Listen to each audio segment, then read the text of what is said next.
Welcome to episode 300 of Sports Geek. On this week's episode, I chat with NRG co-founder and Sacramento Kings co-owner, Andy Miller.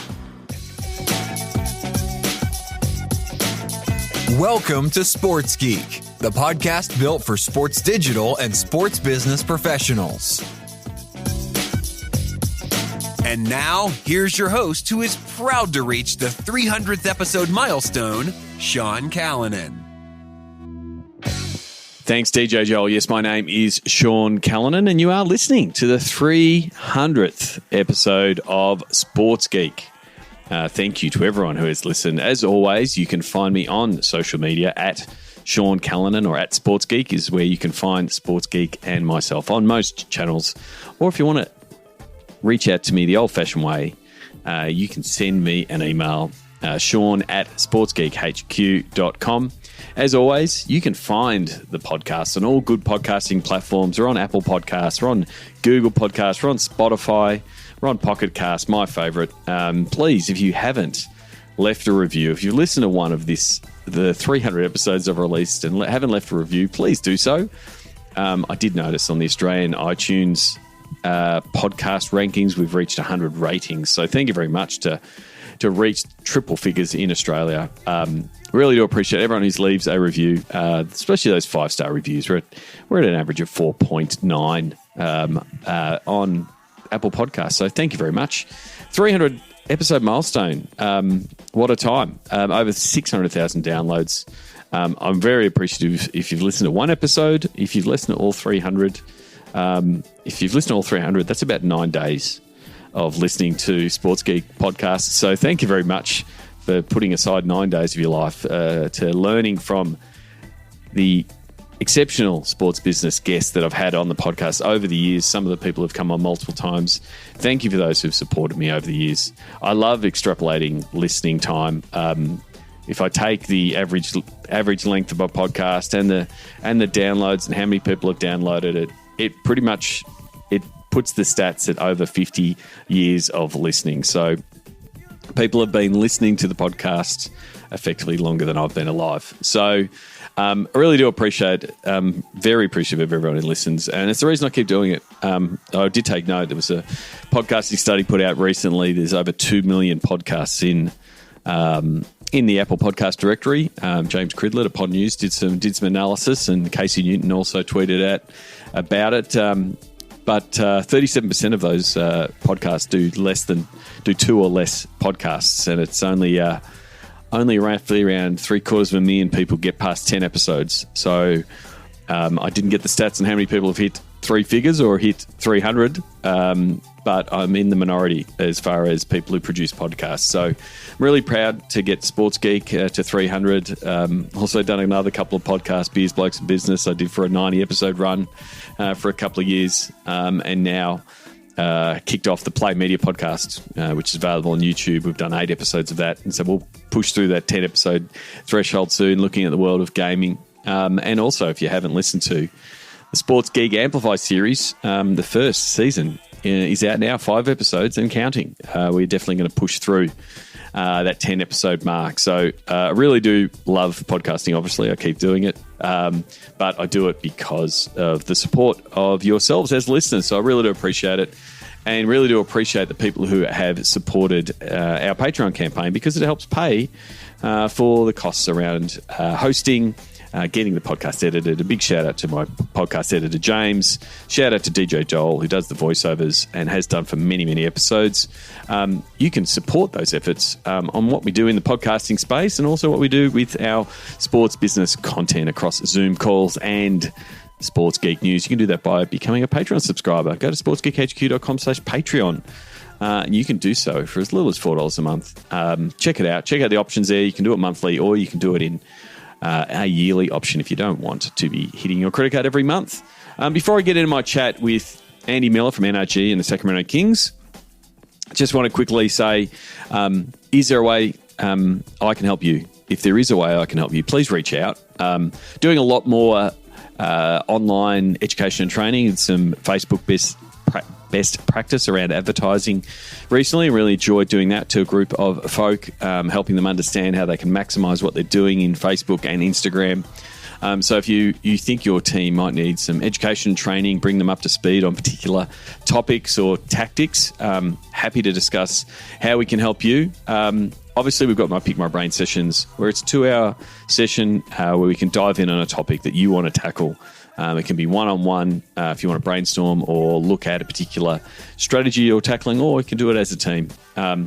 What I love doing is helping teams better understand how they can better commercialize their assets. So if you're looking to maximize what you're doing in the digital, we can apply the digital dollars process and what we want to do. And one of the things I'm really grateful for from the podcast is the clients that I've worked with due to the podcast. So if you're one of those people who have been considering reaching out and saying, hey, Sean, how can you help? Please do so. Just go to sportsgeekhq.com and just click on the links or reach out, Sean at sportsgeekhq. I really do appreciate the work that comes from you as Sports Geek podcast listeners. This episode, I'm really pleased to connect and talk to Andy Miller. He is in the esports space, like myself, with NRG, which is a gaming-focused business where they do stuff in esports and across content.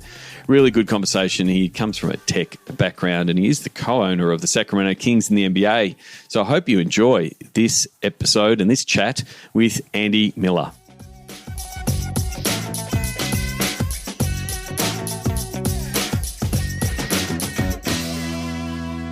Very happy to welcome Andy Miller, the CEO and founder of NRG Esports. Andy, welcome to the podcast. Thanks for having me. Great to be here.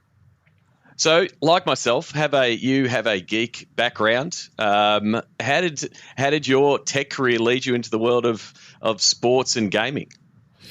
Well, the sports was always there, from day one, well before the tech. So I grew up in Boston, Massachusetts. And if anyone knows Boston, if you're not a sports fan, it's hard to carry on a conversation with anyone there. It's all about sports. Great fans, very dedicated. And so I grew up just in love with sports. And I was lucky enough through my tech career to be able to get involved. I sold a company to Apple, which was wonderful on a lot of levels, moved me out from Boston here to California, and helped me get involved in traditional sports. I got involved in baseball, and then now I'm a co-owner of an NBA team, the Sacramento Kings.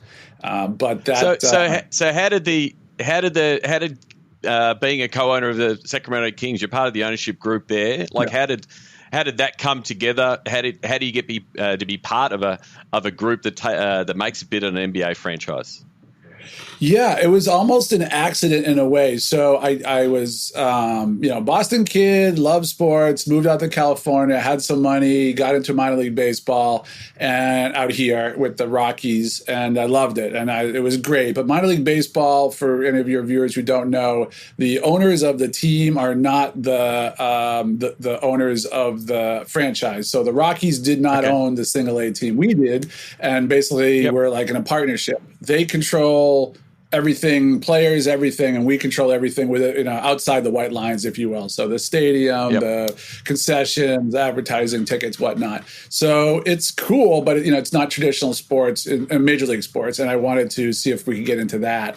So I tried to put a group together with a few guys to take a run at buying the Oakland A's, which is always rumored to be for sale, but never for sale. And as we were doing that, all this well-documented drama started with Steve Ballmer trying to buy the Sacramento Kings and move them to Seattle. Technically, he bought the team, but never really didn't win the vote for a relocation. And so we were approached as a group that was out there with some other SAC folks by the mayor, then Kevin Johnson, former NBA star, said, hey, if you love baseball, how about basketball? And if you're willing to work with us, we'll throw the full weight of the city behind you. I know that the commissioner doesn't want to rip Sacramento, their fans away, basketball away from their great fans, but we got to build a stadium here. And so you want to work together. So we quickly did. We shifted to that, added a bunch of people, and we're lucky enough to fight off what we were promised would never be a bidding war because we would never compete with, Steve Ballmer.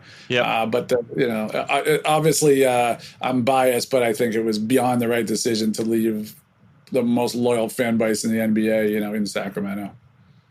That's it. When I spoke to Andrew Nicholson at the Kings, like the rabid fan base that the Kings fans have for many, many years, despite despite not having the success of close by neighbours like the Warriors, the Sacramento Kings fans have stuck through thick and thin, and so that resulted in the Golden One Centre. And do you think there was a lot of, because you've got a tech-savvy ownership group, was that a big part of making sure that had all the tech bells and whistles and, the best in fan experience in building out that arena? 100%. That was our goal. Like, we were the Warriors just finished their arena, but we definitely hold a candle to them. And we, were maybe still are the most, technically advanced arena in the world, from every bit of it, how we power it, how we cool it, using the Delta Breeze, not really air conditioning, to being able to control the flow of air around your seat with an app. We literally have it's the only outdoor indoor arena in, I think, North America, but at least the NBA, where what we did was we carved out a bowl and sunk most of the lower bowl underground, if you will, and the plaza levels up here. And then on the sides, you have massive, like, I think they're SpaceX hangars, glass doors that fold up 3-4 stories high, and you have open air, outdoor, indoor, for all sorts of things. We have amazing concerts, great plaza. So the place is, we have the biggest 4K scoreboard in the world. It's fun. It's a great time to go to the games. Really, that's something we did very, very well. I mean, I guess that open air component. So looking forward, when fans are able to come back to the arena, like airflow in arenas has been a big issue in those indoor arenas around COVID. Do you think there's an opportunity that as a design feature becomes something that actually makes the stadium even more safer, when fans start to return? That's really interesting. It might be. Sacramento is very hot in the summer, but in the fall and winter, it's beautiful, and it's probably not much different in Melbourne, actually, now that I think of it. But the only issue with that is, I remember when we tested the doors the first time, and we're going up and down one of the first few times, and some kid flew a drone in. And that was it, right? So then there were snipers, NBA and league security we have every night. So the doors don't get open during the games much. So I will have to see how that plays out. But it is the airflow is obviously one of the advancements there. And so how is you've now been in the NBA ecosystem and part of the team owners meetings and those kind of things for 8 years. How has the NBA changed over the past 8 years? Well, Adam Silver, took over as commissioner. He's amazing after Stern died, who was amazing. The league is super social savvy, socially conscious, social media. The expansion around the world has been tremendous, seeing the growth of the NBA and just basketball in general, but it's all part of the big plan. Super tech savvy group. I think we'll see open to lots of ideas and growth, and just very measured, and really, I think, a great relationship with the players as well. And so that was 2013, and then you founded NRG Esports in 2015. Are you been a long time gamer? What led you to the world of video games? Not really. I played like everybody else did, probably growing up, but a couple things. One, my boys, so 2 boys playing games all the time. And then I started watching them watching Twitch. And Twitch back in 2015 wasn't what it is now. But I was amazed. I was like, what are these numbers? This is all people talking to the guy, and he's responding, and they're donating. And I said, what's this number? I remember very clearly. And they said, oh, that's the amount of concurrents who are watching right now. And I said, so there's 26,000 people watching this kid right now. 26,000 people is what most teams in most leagues get for their home matches for viewership, like household-wise. And that kid was going to stream for 6 hours every day, 8 hours. So I really thought, wow, this is a great cohort of 15 to 30-year-olds who, are cord cutters or ad blockers. This was really interesting. So I started talking to one of my co-owners, Mark Masterov, who is the founder of 24 Hour Fitness.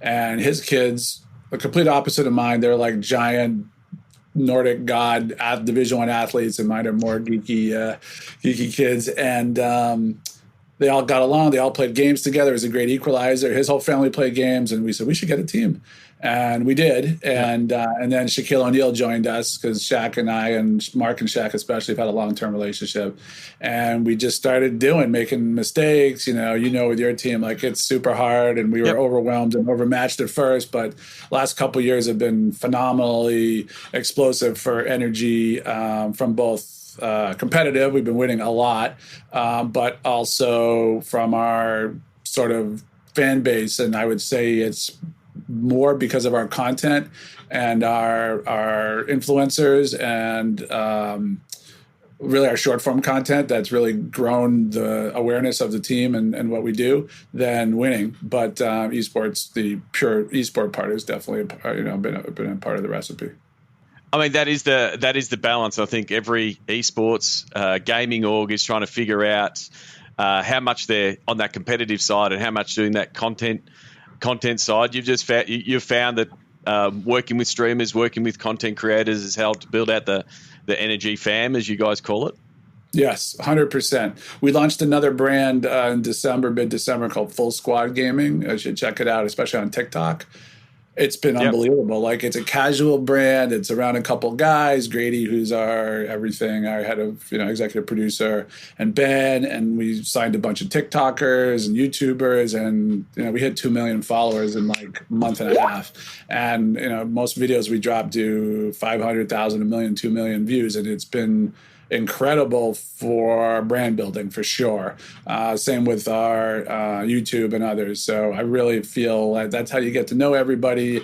And esports, gaming is huge, right? Esports is this big and massive gaming. So there's a lot to it. Depends what you want to do with your org and what you want to be. Some people want to be, the Dallas Cowboys of esports, and other people want to be the Supreme of esports, and other people want to be the Netflix of esports. So everybody's got their little take on it. And coming from an advertising background yourself, how are you seeing, I guess, brands connect with NRG, either on the esports and the content side? How has that evolved? It's, early on it would have been, slapping a logo on a jersey and telling a sponsor and sort of doing it the sports way. How has that evolved, and how are sponsors being a bit more sophisticated in asking what they want from NRG from a deliverables point of view?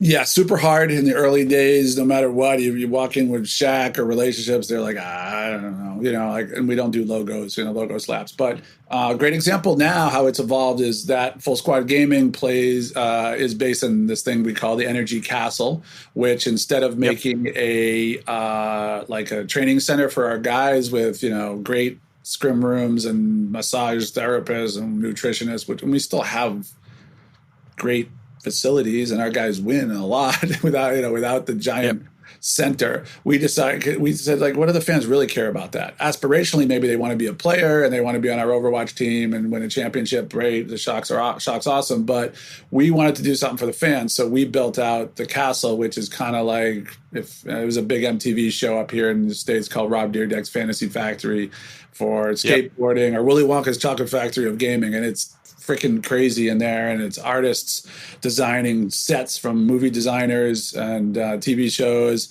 and there's all sorts of wackiness in there. We filmed tons of content in there, and we just got our biggest sponsor ever, which is Hot Pockets, which is doing some sponsor work with the teams, but everything that goes in and out of that castle, the content, is what they're interested in to really connect with the everyday gamer.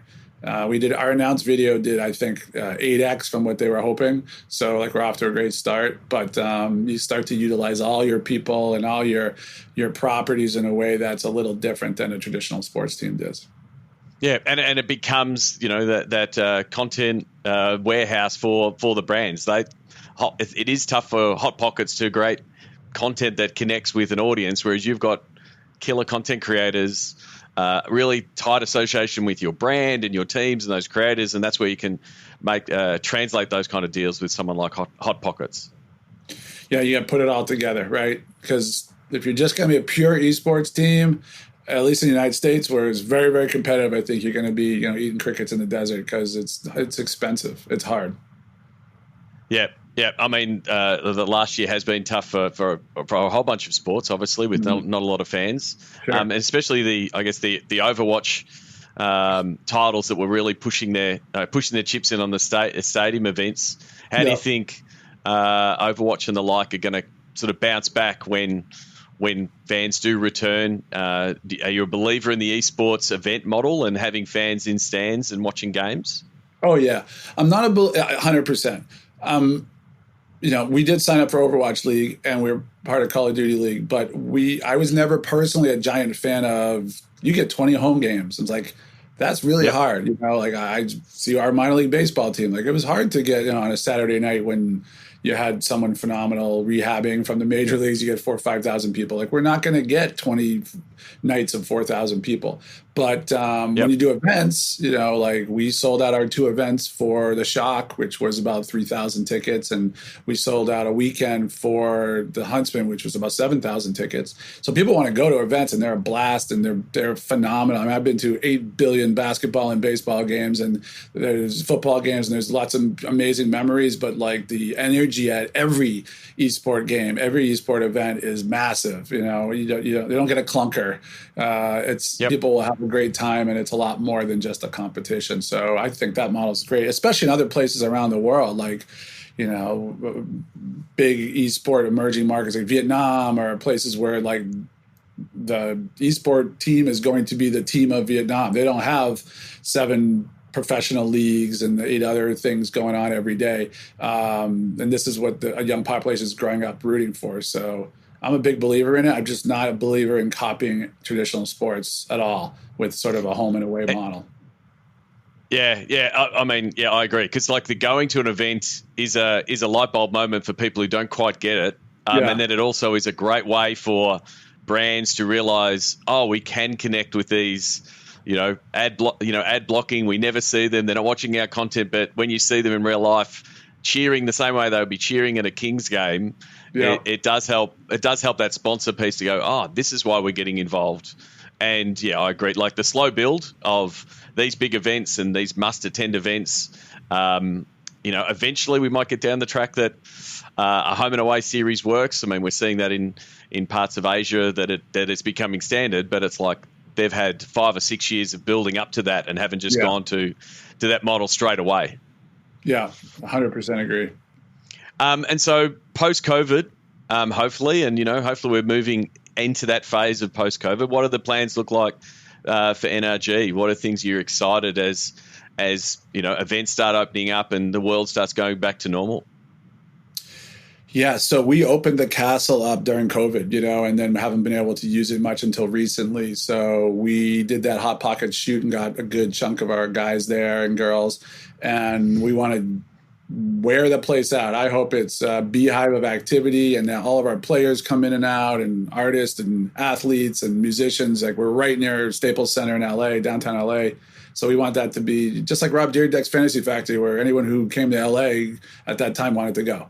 And so we want to host events there. I'm looking forward to Overwatch League finally starting. It's been the longest off season ever, but there's 3 events there as well. So that stuff I think will be very big. And I'd like to see what happens. Like a lot of orgs and teams have kind of turtled in a way in the last year because they're not content orgs. So when you're not content org and you're just playing games, you got to do some other stuff. So I'm interested to see what they're doing. And we've got some collaborations coming up and some team houses and a lot of content stuff. So I think that's going to carry us through the year. And one big surprise over the summer, I hope that is open to anyone in the world to play in. So we're working on something really cool that I hope we can announce in a month or 2.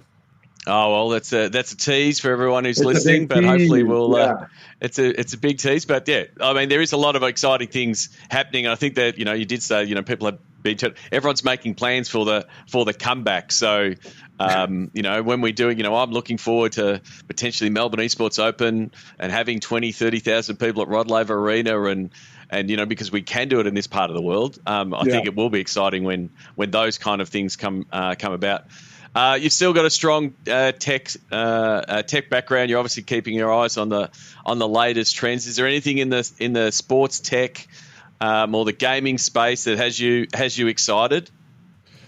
Betting. I can't, we are in the States here. Every few weeks you hear about, the New York state legislature has approved gambling in New York. Pennsylvania has been approved. New Jersey, go down the list. Sports books. And you look at our audience, right? Our audience, look at my sons, 18, 17, 20. Like, they're not watching, which kills me. They're not watching baseball, barely watching basketball, but they're not going to go to a guy's weekend and go to a baseball home and away somewhere and bet on the games like we did. That's not what they do. They didn't watch the games. So, but they're watching Call of Duty. They know Scomp, they know Formal, they know who's good. When they bet, they'll bet on that. And if it's super accessible, because that's the stuff they watch anyways, and they're going to go to events, that's what's going to happen. So there's so much tech behind that, from fantasy to prop betting to apps to Fubo baked into your over the top channel, your set top box. Yep. I think we're going to get inundated with it at some point, but I think it's going to be really big, and I think esports will be the core of it because there's a game every night, every day, every hour. There's something if you want to get involved in it, and it's going to be hard for these bookmakers to figure it all out and not create massive inefficiencies in the lines and everything. It is fascinating watching it from a mature gambling market like Australia. Like, we've had sports gambling for many, many years. We've seen all the different bookmakers innovate, both with different bet types and different products to bring them in, and also, I guess, integrate with the sports to either from a partnerships point of view, and also then the other thing is the integrity point of view. Bringing in gambling, you've got to make sure that the results are there and the players are not affected or those kind of things. So, and then you've got the complexity of the state legislature that you've got in the US. We've got it all practically federally, and it's all covered. So there's a lot of opportunities there, both to innovate and bring revenue potentially to teams, and also grow interest in games. It'll be interesting to see how some sports change to, both their broadcast, but even their product to try to attract fans in from a gambling and sports betting point of view. Oh, Adam Silver's already said that, that's a priority for the NBA. They want the NBA broadcast to look like Twitch. They want chat, they want stats, they want metrics and physical metrics of what's happening with the players, wearables. Like, it's going to be all over. I think it's very exciting. I think for esports, the big hurdle is going to be online. Like, if it's a live event, you can control it. If it's an online event, there's a lot of money at stake. I think things get more challenging when, like right now, you got people playing in their bedroom. I don't know if that's going to happen. Yep. Yeah, no, definitely. Like, there is a lot of things that have to be put in from an integrity point of view to make things right. But yeah, plenty of opportunity. One of the hottest topics in the NBA at the minute is NBA Top Shot and NFTs. Everyone seems to be wanting to create an NFT. What's your take on NFTs? Where do you think they might head? I think it's fascinating. I've been trying to learn it. It's interesting, right? Like, why should it work? But then again, why shouldn't it work? Why is Bitcoin valuable? But then again, why is a dollar bill valuable? It's a piece of paper. So we're gonna experiment with it. Actually, partnering up with a company in Sydney. So we should have something out in April or May. But I'm totally down with it. It's interesting. I'm most fascinated with the rights owners. Who owns what? We have a famous, one of the most famous moments in esports was our Rocket League god Justin scored a 0-second goal in Game 7 of the championship. And who owns that? I guess it's Epic, right? They own the broadcast, but can I do something with that and make it an artistic rendering, a reimagining of that? Is that okay? Can Justin do that? Who can use his name, the likeness, the rights? So I think it's kind of confusing, but I think it's fascinating. Yeah, and I think that's a piece as, like as a team owner, like I would be able to, I would like the rights to be able to create an NFT of a highlight of our game.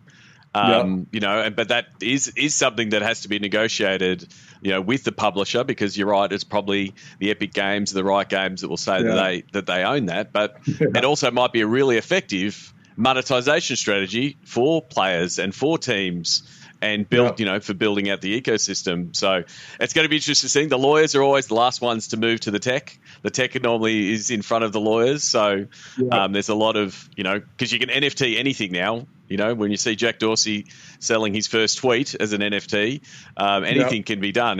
But you're right, it does come down to the rights.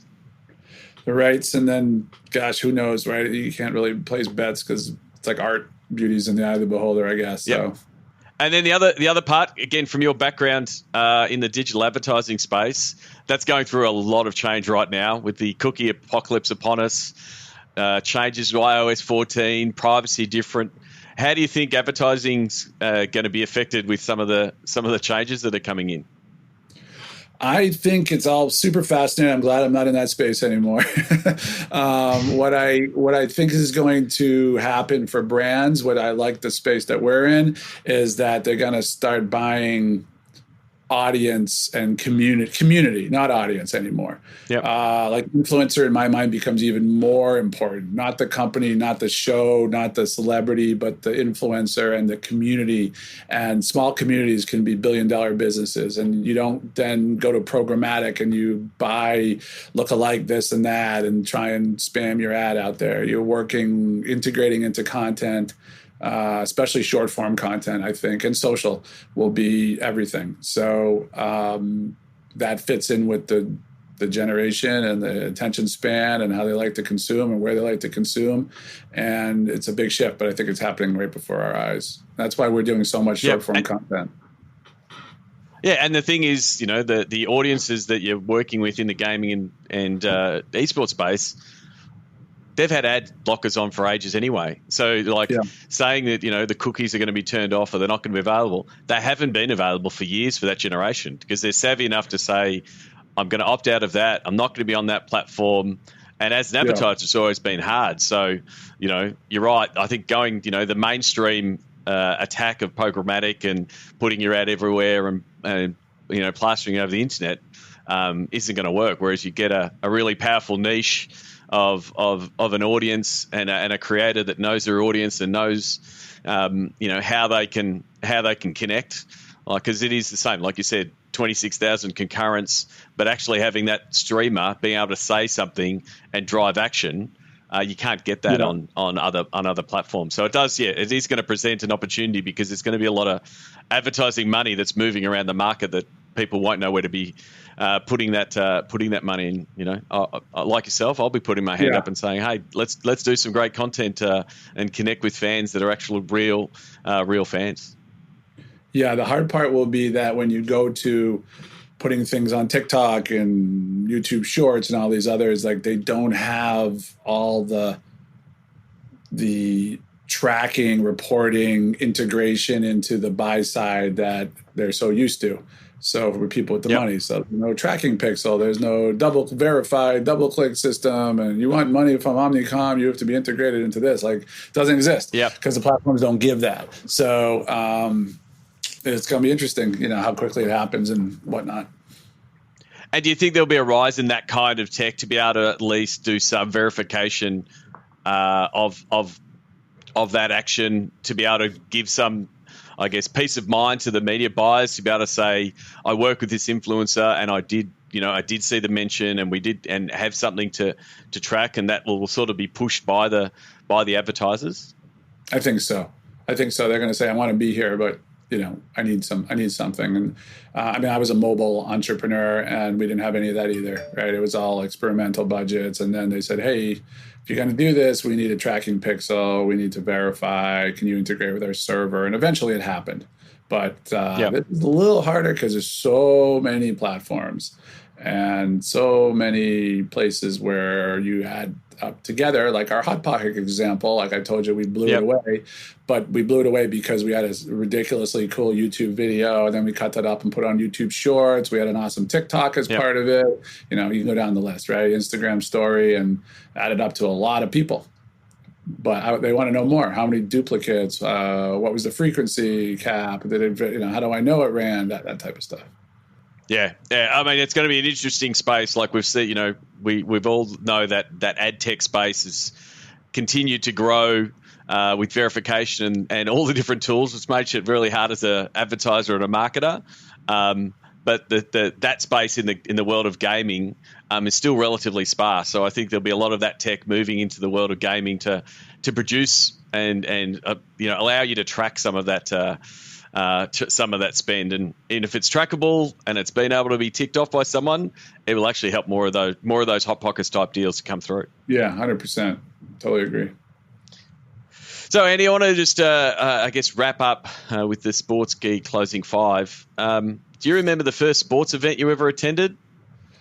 I think so. So I would say it's a Red Sox game. I begged my father to take me to a Red Sox Yankees. That's the big rivalry game, and we can only get we got tickets in the way up in the bleachers, and underneath it had an overhang, and it was hot as it was like 100% humidity. It was hot, and back then you could smoke, and all the smoke just ended up under that underhang, and I was like. Yeah. I remember I was like dying as a kid, but I didn't want to leave. My dad's like, let's go for a walk. And we walked around the whole stadium for like 2 hours. And that was the best. I saw like every bit of Fenway Park, which is the greatest stadium in the world. So I think that was my first one.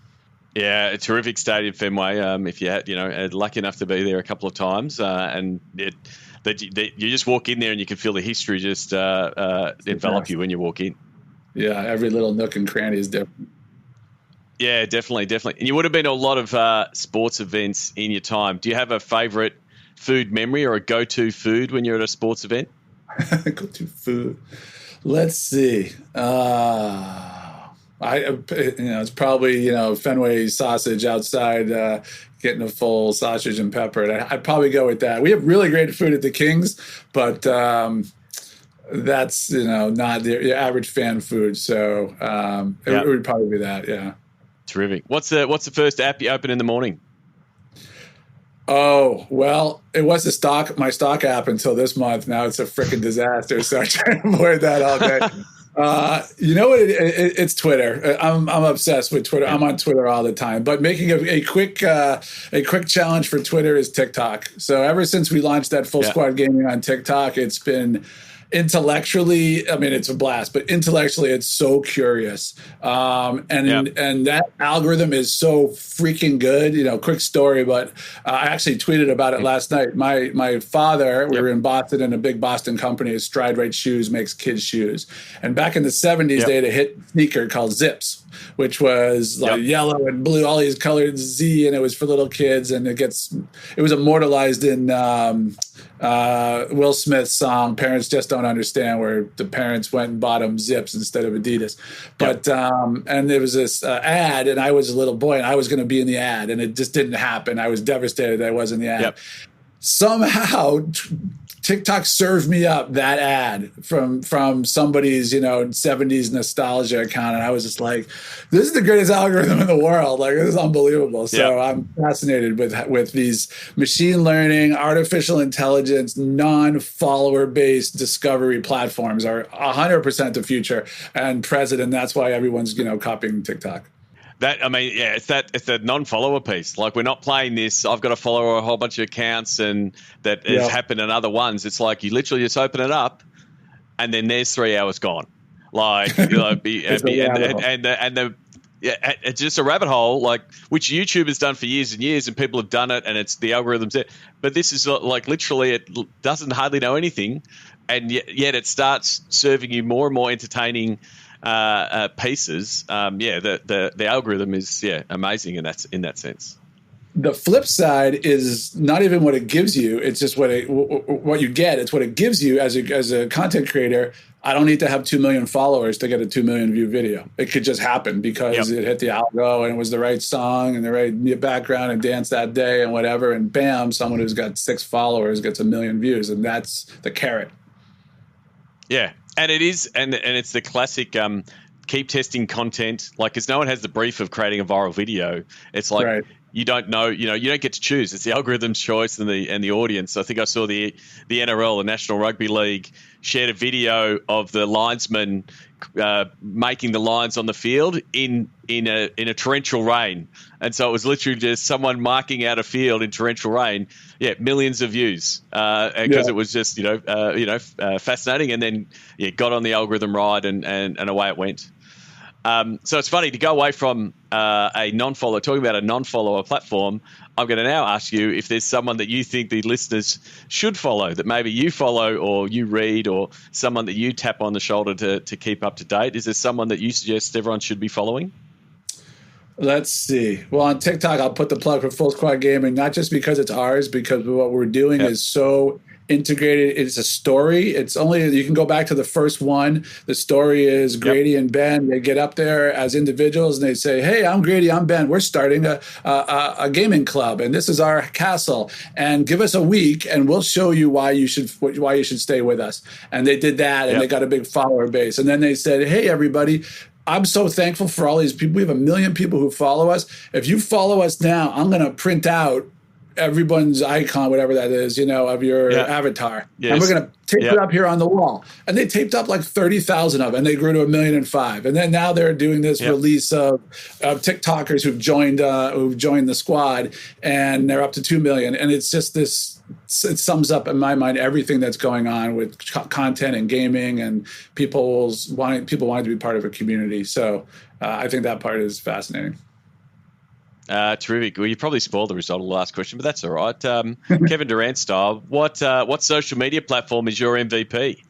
It's probably still Twitter. I can't live without it. There's no way you can keep up with esports and gaming without Twitter. But I love Twitter. I love TikTok. I'm fascinated with YouTube Shorts now. We launched the channel a month ago, and it's been great. I'm frustrated with regular YouTube. Just like, you spend all this time and money making a banger video, and you get checked for $800. So that's a lot of work to try and figure out how to grow. But those type of things. I haven't really done Clubhouse yet. Have you tried that? No, I haven't been able to, because I'm stuck on Android Island, so it's not available on Android. But I have tried Twitter Spaces. Sort of has all the ability to come in and come over the top.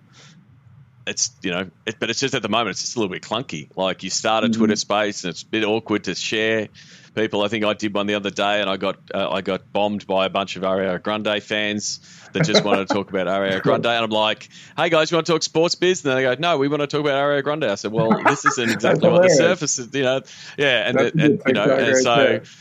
But which is like early Twitter, when you would just talk to random people and you didn't know who was turning up. It was a bit like that. So I think if they put some rigor around it, it has some opportunities. But I also, think, as someone who does regular audio in podcasting, I think Clubhouse and this social audio piece is having a moment, because a lot of people are locked away from home, locked at home and a missing connection. What's it going to look like, in 10, 12, 20 months time, when people are out and about again, and we can do live meetups and we can do conferences and those kind of things. So it's going to be interesting to see where it ends up falling, and also what smart content creators do with it. Like, what does someone like Full Squad Gaming do with a social audio type of platform like Clubhouse or Twitter Spaces? I think that's what we're waiting for, how people might use it, as opposed to just the product. Yeah. Before we go, I'll give you one more that I've been listening to a lot, which is the Barstool Sports, which I'm a super big fan of everything they've built here. Shout out to Boston. They've become a media powerhouse, and we're definitely trying to copy a lot of what they do with NRG and how they create content. And their CEO has a podcast called Token CEO, and she's terrific. She's on the board of World Wrestling and some other things as well, but she's just super transparent. And if you're, into starting your own business or seeing how these businesses develop over the years, from a guy in a Boston sports betting, literally printed out piece of paper, to podcast behemoth, and now just a cultural kind of lifestyle brand. This is a great one to listen to. It's called Token CEO. Yeah, definitely. And it is a fascinating, like you said, a media business that's just grown out of a certain niche, a certain topic, certain type of fans, and they're doing content across multiple platforms. So, Andy, thank you very much for coming to the podcast. Where is the best place for people to connect with you on the internet? My Twitter, because I'm on it all the time, much to the chagrin of my wife. So A Miller is my Twitter, at A Miller, and my DMs are open. So if people have anything they like to talk about, I'll respond, maybe, hopefully. But thank you very much for coming on the show, and I hope maybe we can catch up in your part of the world and catch a Kings game or catch an esports event sometime soon. Yeah, vice versa. I'd love to come down there again because I loved it. My whole family loved it, and it's definitely like our second favorite place. So we will love to visit. Yes, well, we're just going to get those vaccinations sorted and open up those travel borders, hopefully it can happen soon. For sure. All right, best of luck. Thanks for the time. Learn from the Sports Geek Amplify Season 1 cohort. Timo, Vlast, Stellar Algo, Ubi Park, and Zoof. For more, go to sportsgeekamplify.com. Thanks again to Andy Miller. You can reach out to him on Twitter. Send him a tweet, A Miller on Twitter. Tell him you listen to the episode, and please share the episode with friends. You can also reach out to Andy on LinkedIn. I will have tagged him on my post on LinkedIn. Please, if you've listened to the episode and enjoyed the episode, let him know. I really do appreciate it when the listeners reach out to guests and show their appreciation.